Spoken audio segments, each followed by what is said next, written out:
श्रीमद्भगवद्गीता अथ पंचमोऽध्यायः। अर्जुन उवाच सन्न्यासं कर्मणां कृष्ण पुनर्योगं च शंससि यच्छ्रेय एतयोरेकं तन्मे ब्रूहि सुनिश्चितम्।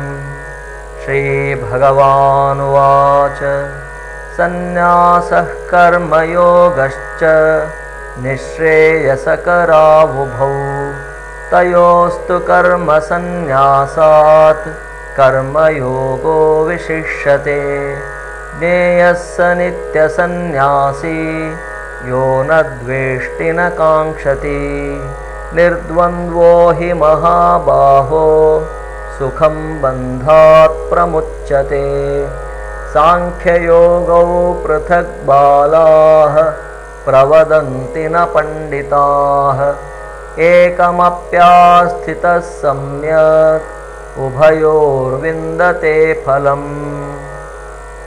यत्साङ्ख्यैः प्राप्यते स्थानं तद्योगैरपि गम्यते।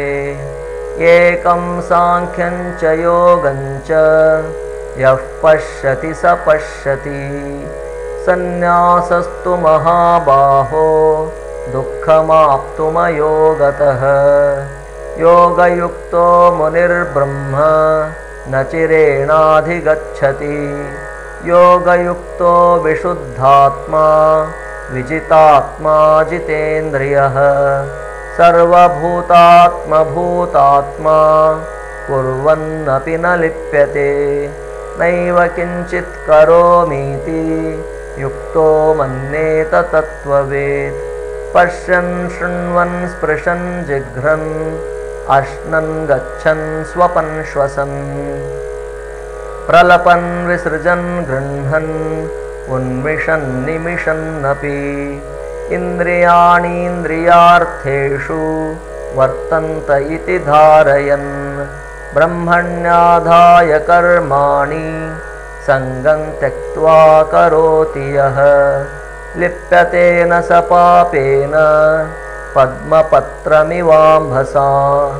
कायेन मनसा बुद्ध्या केवलैरिन्द्रियैरपि योगिनः कर्म कुर्वन्ति सङ्गं त्यक्त्वात्मशुद्धये।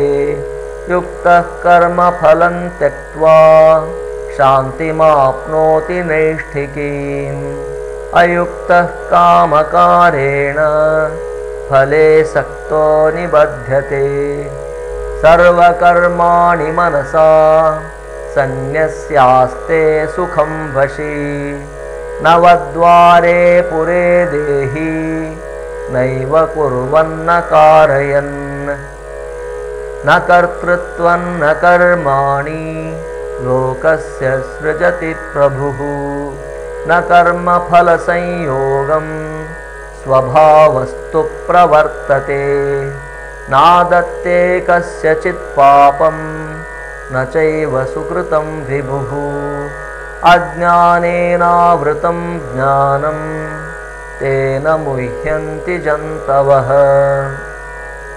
ज्ञानेन तु तदज्ञानं येषान्नाशितमात्मनः। तेषामादित्यवज्ञानं प्रकाशयति तत्परम्। तद्बुद्धयस्तदात्मानः तन्निष्ठास्तत्परायणाः गच्छन्त्य पुनरावृत्तिं ज्ञाननिर्धूतकल्मषाः। विद्याविनयसम्पन्ने ब्राह्मणे गविहस्तिनि। शुनि चैव श्वपाके च पण्डिताः समदर्शिनः। इहैव तैर्जितः सर्गो येषां साम्ये स्थितं मनः। निर्दोषं हि समं ब्रह्म तस्मात् ब्रह्मणि ते स्थिताः। न प्रहृष्येत् प्रियं प्राप्य नोद्विजेत् प्राप्य चाप्रियम् स्थिरबुद्धिरसम्मूढो ब्रह्मविद्ब्रह्मणि स्थितः बाह्यस्पर्शेष्वसक्तात्मा विन्दत्यात्मनि यत्सुखम् स ब्रह्मयोगयुक्तात्मा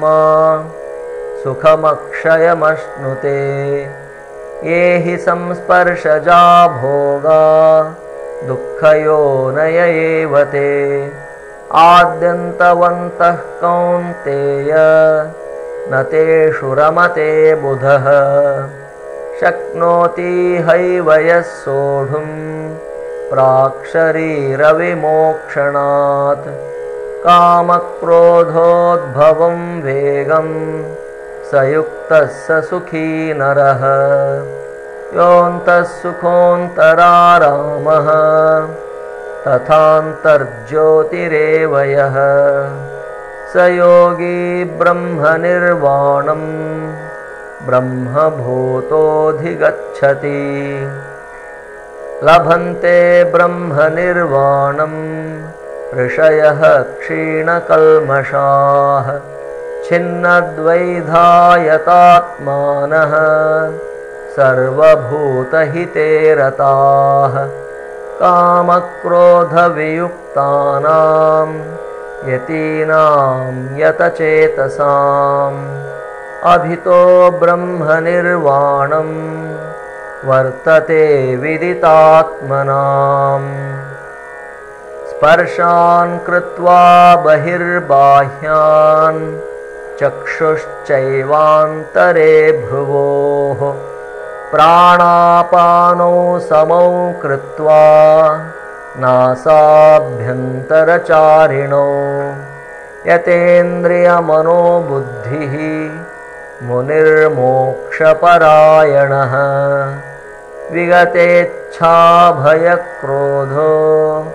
यः सदा मुक्त एव सः भोक्तारं यज्ञतपसां सर्वलोकमहेश्वरम् सुहृदं सर्वभूतानां ज्ञात्वा मां शान्तिमृच्छति ॐ तत्सदिति श्रीमद्भगवद्गीतासु उपनिषत्सु ब्रह्मविद्यायां योगशास्त्रे श्रीकृष्णार्जुनसंवादे कर्मसन्न्यासयोगो नाम 5मोऽध्यायः।